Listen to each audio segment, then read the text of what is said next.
When we were growing up in San Fernando, what Mommy usually cooked on a Sunday Yes.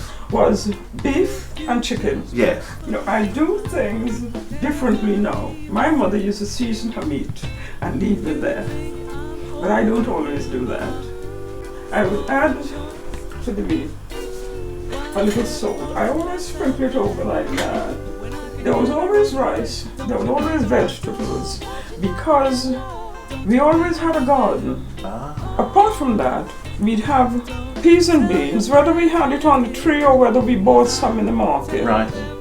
We would have some peas, pigeon peas. We call it gunga here, but we call it pigeon peas in Trinidad. Yes.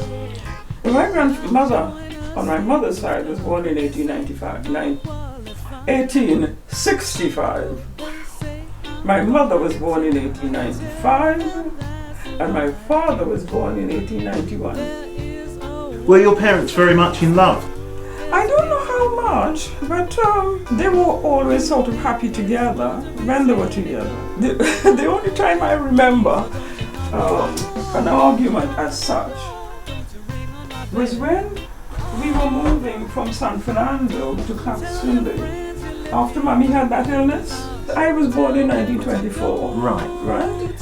And the depression started around 1929, 1930. That's when the oil field, he worked in Pfizer at the time.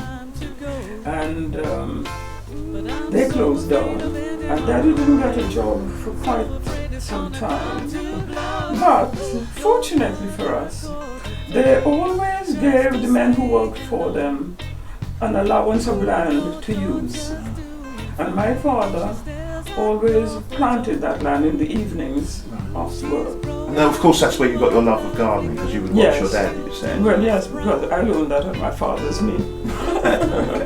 My mother cooked what was available. They were healthy because they came straight out of the ground, or off the trees.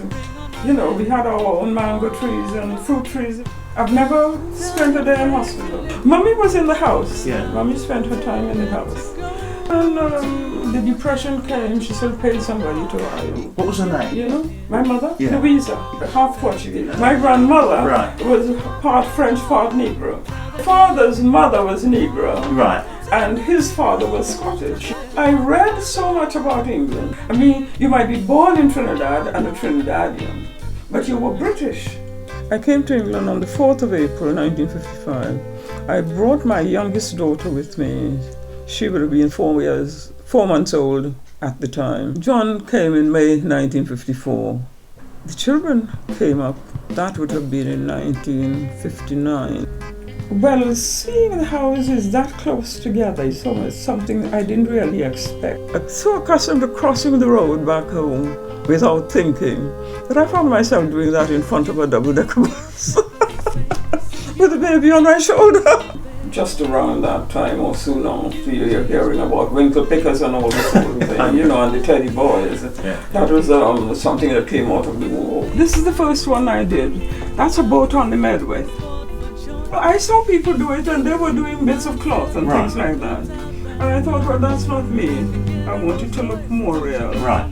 And so I look for natural things. This is the beef for the beef stew that Mommy makes. My son and my daughter both belong to the same religion. I still believe in God, but I don't believe in religion.